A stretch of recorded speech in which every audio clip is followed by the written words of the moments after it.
In Aliquippa, Pennsylvania, there are two things you're never late for: Fightin' Quip's football games and church.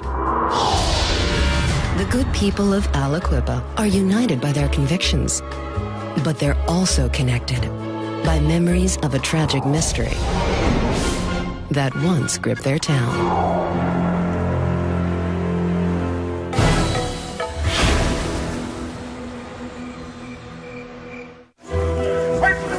Reuben Fuller lives the good life in Aliquippa.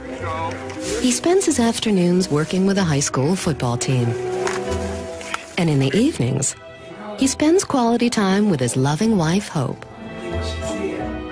After a hard day's work, Hope and Reuben love to unwind with their next-door neighbors, the Samuels. Just a lot of fun. We did a lot of barbecuing, talked about a lot of sports.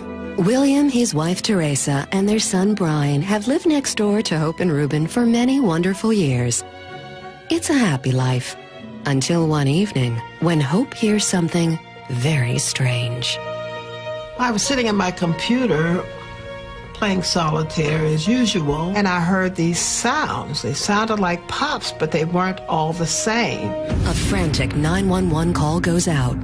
Beaver County 911, you have an emergency? There's gunshots up here on 4th Avenue. I think someone's been shot behind my neighbor's truck. Is there a person down? Yeah, it looks like he fell down.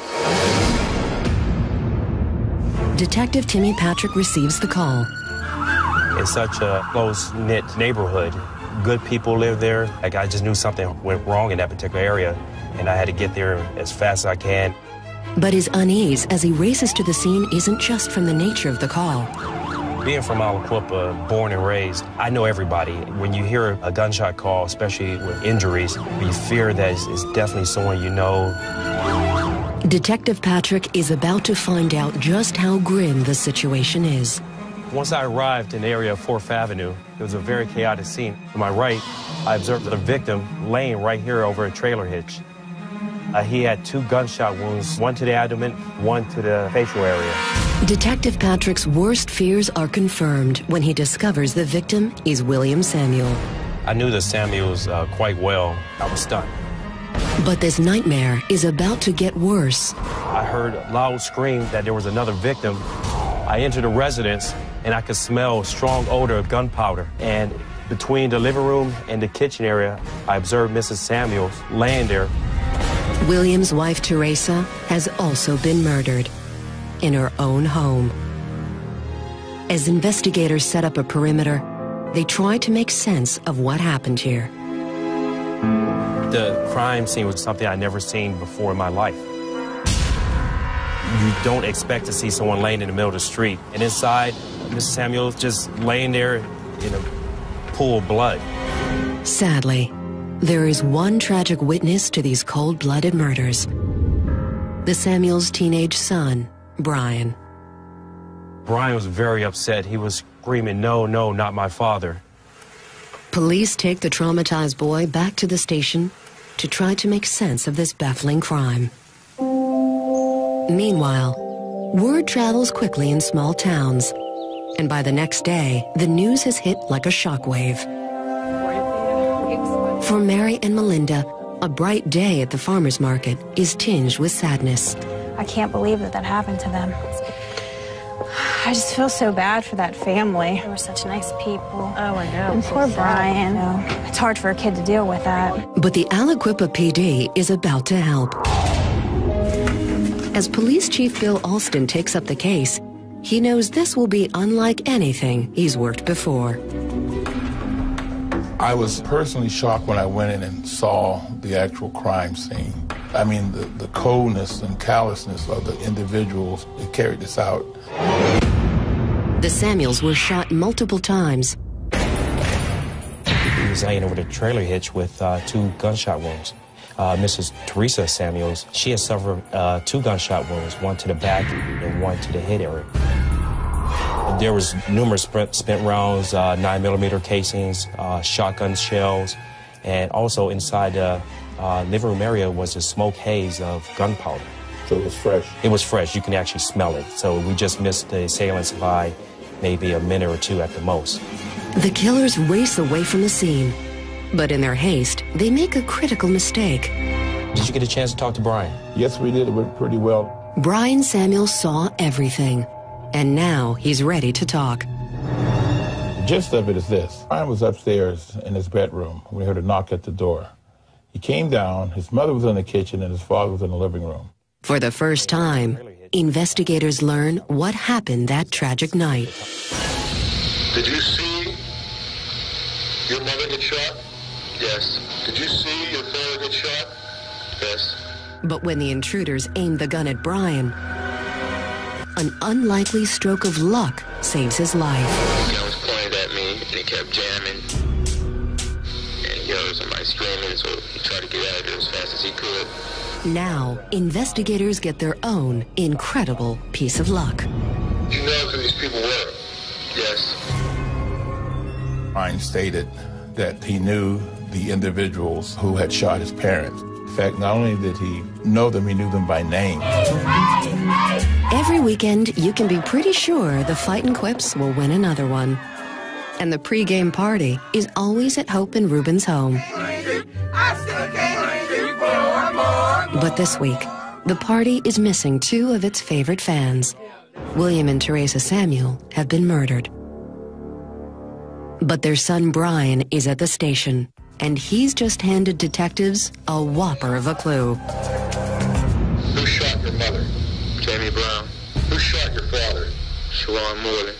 And the biggest shock of all, Jamie Brown and Sharon Moreland are Brian's fellow students at Aliquippa High School. Hey, Chief. Detective Patrick, what we have here. Still, the boys are no strangers to local police. They have pretty extensive records. Yeah, firearms violations, drug conviction. Check out Jamie. With a long list of offenses, including reckless endangerment and resisting arrest, detectives are certain they've found their guys. They both had problems with firearms in the past. Jamie Brown and Sharon Moreland are unsavory characters indeed. But why would they murder their classmates' parents? Brian Samuel says he has the answer. Brian told us that the reason this happened to his parents is that he had purchased a firearm for Mr. Jamie Brown. Did you pay for this weapon? Yes, I did. Was that payment in full? No. How much did you owe? $200. Is that why Jamie came to your house tonight? Yes. Jamie was retaliating against Brian by killing his parents because of non-payment for that weapon. As investigators race to get these violent suspects off the street, apprehension is brewing in town, especially among those who knew the classmates. Yeah, I can't believe something like that happened. It's terrible. Who would have thought that these two boys were capable of doing something like this? They were trouble, but not like this. I mean, they just destroyed their entire lives, you know? While the town of Aliquippa buzzes with the news, investigators are busy locating their suspects. But they're surprised when Jamie Brown and Sharon Moreland are easy to find. Initially, we thought that they may run off because of the nature of his crime, but they did not. One was picked up at his home, and the other one turned himself into law enforcement. Detectives question both boys, but each suspect refuses to confess. We started questioning them, and they vigorously denied that they had anything to do with this homicide. Still, why would police believe a couple of boys with criminal records? These individuals have been involved with gun violations in the past, so they were familiar with law enforcement. Not for the first time, both boys are locked away in the county jail. As word gets out about the arrest, many residents of Aliquippa are uneasy. I'm just in shock. Our whole community is in shock right now. But Mary and Melinda are glad to know their beloved town can finally try to move on. Well, I really hope that our community can recover from something like this. Yeah, I hope so too. And the town of Aliquippa does its best to get back to business as usual. But back on 4th Avenue, the neighbors who knew the Samuels well suspect this horrible tragedy is not over. When Brian came by the next morning to tell me who he had turned in, who he told the police had done the crime, I knew something wasn't right about it. Something just was not right. Could these neighbors' misgivings mean anything? No one is sure until detectives receive some shocking tips from their own small town. I was starting to get information that pretty much floored Chief Austin and myself. And everyone realizes this case is far from over. Ball-obsessed Aliquippa, fans and teammates alike are reeling from a shocking crime. Police have 2 students locked up for the murder of William and Teresa Samuel, but both suspects insist they're not guilty. It was very shocking to hear them so vigorously deny their involvement. And with no physical evidence linking these suspects to the crime, detectives wonder, could there be more here than meets the eye? The town of Aliquippa thinks yes. We received complaints from the citizens that we may have the wrong individuals. Chief Austin speaking. Everyone in Aliquippa is uneasy. For the Rossi family, opening their restaurant and airing their suspicions go hand in hand. You know, I thought this thing was pretty weird. I kind of think there's something else going on. Yeah, when I read about it, it seemed kind of funny. It was a strange set of facts involved. Strange set of facts indeed. Is it possible that this case is not yet tied up? As rumors begin to swirl around town, what do you think's going on? One in particular has the community captivated. You think you know something? We did something. And detectives start to hear about it. I'm starting to get information about an individual named Shay Turner.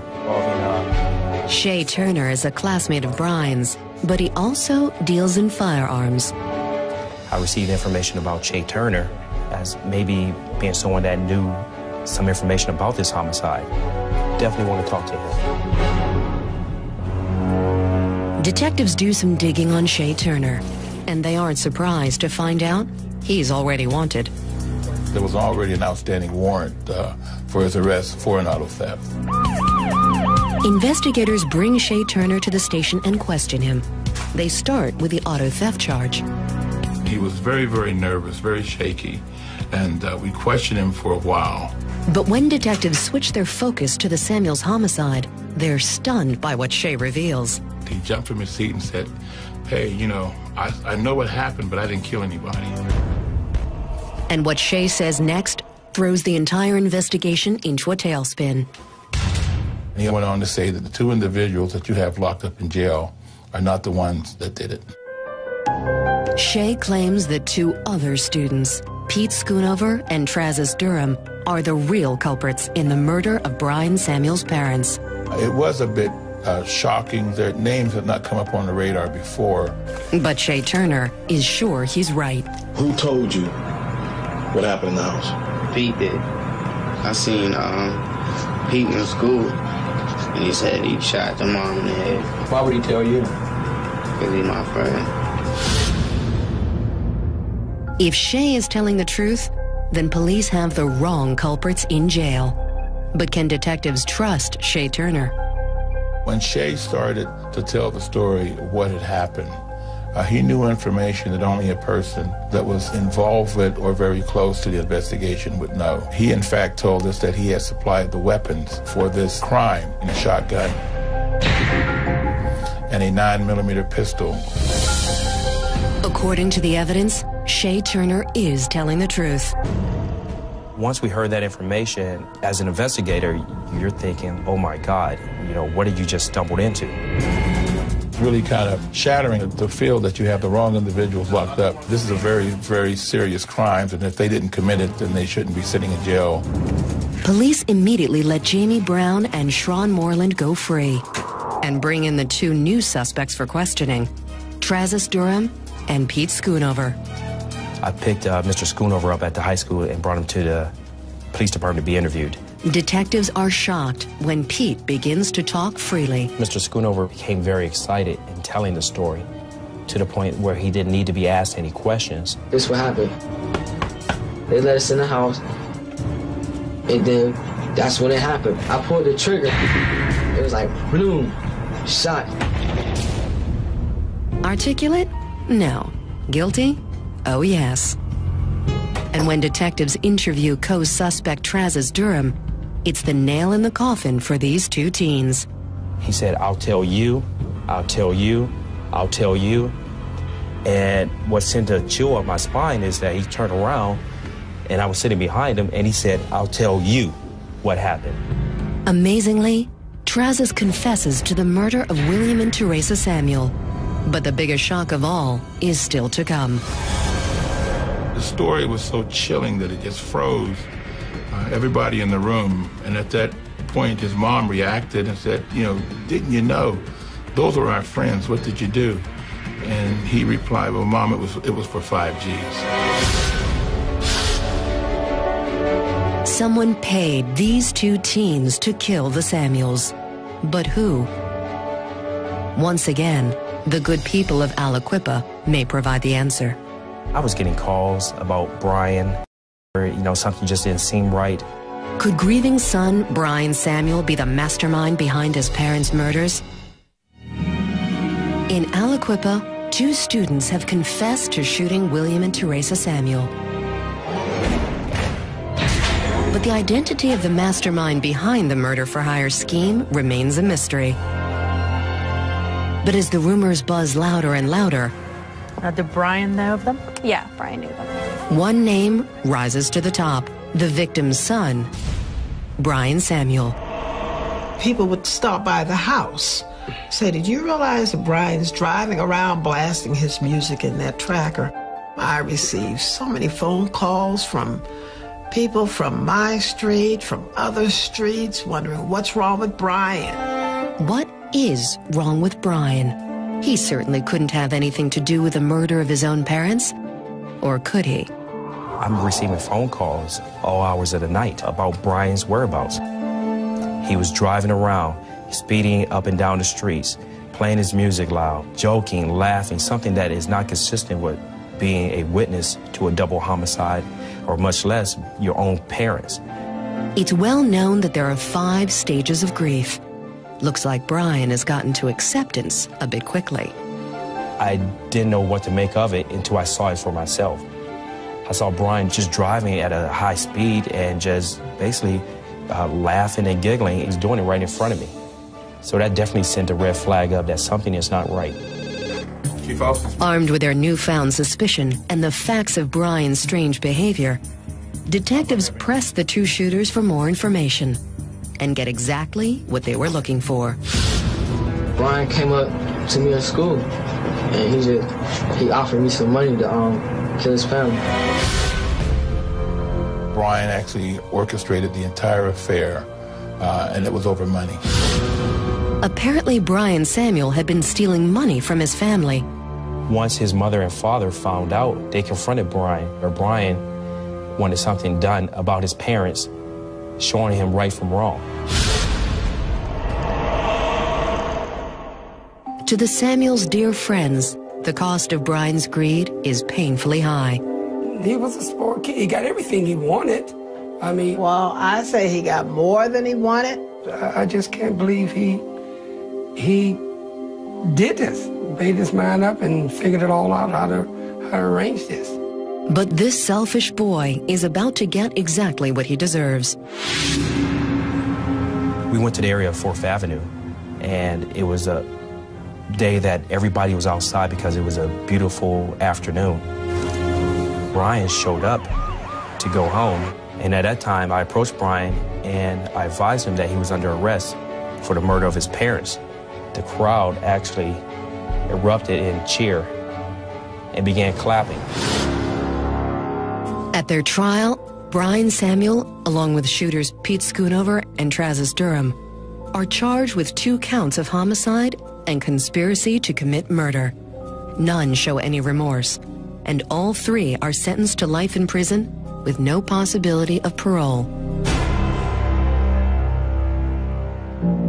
In the town of Aliquippa, it's finally time to try to heal. It hurt. It hurt a lot. When they finally arrested the 3 young men, I felt a sense of relief because I felt this time they have the right people. The good people of Aliquippa know that this tragic game is finally over. And though they'll always miss their good friends William and Teresa, we miss him, but he's there. Always in our hearts. Always. the score is now final, Never forget you, baby. and the best team won.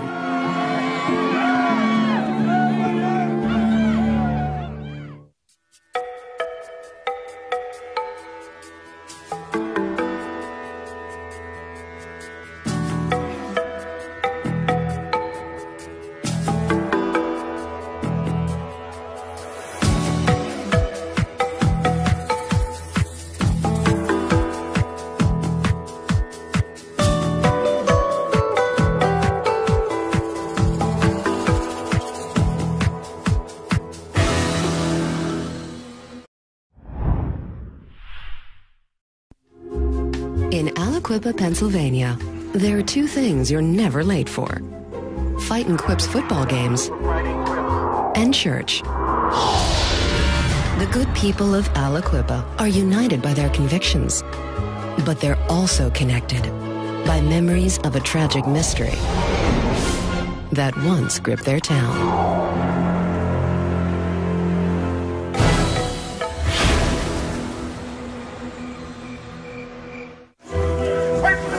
Reuben Fuller lives the good life in Aliquippa.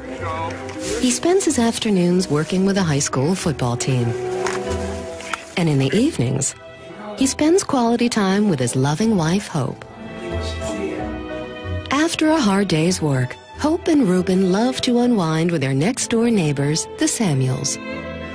Just a lot of fun. We did a lot of barbecuing, talked about a lot of sports. William, his wife Teresa, and their son Brian have lived next door to Hope and Reuben for many wonderful years. It's a happy life, until one evening when Hope hears something very strange. I was sitting at my computer playing solitaire as usual, and I heard these sounds. They sounded like pops, but they weren't all the same. A frantic 911 call goes out. Beaver County 911, do you have an emergency? There's gunshots up here on 4th Avenue. I think someone's been shot behind my neighbor's truck. Is there a person down? Yeah, it looks like he fell down. Detective Timmy Patrick receives the call. It's such a close-knit neighborhood. Good people live there. Like, I just knew something went wrong in that particular area, and I had to get there as fast as I can. But his unease as he races to the scene isn't just from the nature of the call. Being from Aliquippa, born and raised, I know everybody. When you hear a gunshot call, especially with injuries, you fear that it's definitely someone you know. Detective Patrick is about to find out just how grim the situation is. Once I arrived in the area of 4th Avenue, it was a very chaotic scene. To my right, I observed the victim laying right here over a trailer hitch. He had 2 gunshot wounds, one to the abdomen, one to the facial area. Detective Patrick's worst fears are confirmed when he discovers the victim is William Samuel. I knew the Samuels quite well. I was stunned. But this nightmare is about to get worse. I heard a loud scream that there was another victim. I entered the residence, and I could smell a strong odor of gunpowder. And between the living room and the kitchen area, I observed Mrs. Samuels laying there. William's wife, Teresa, has also been murdered in her own home. As investigators set up a perimeter, they try to make sense of what happened here. The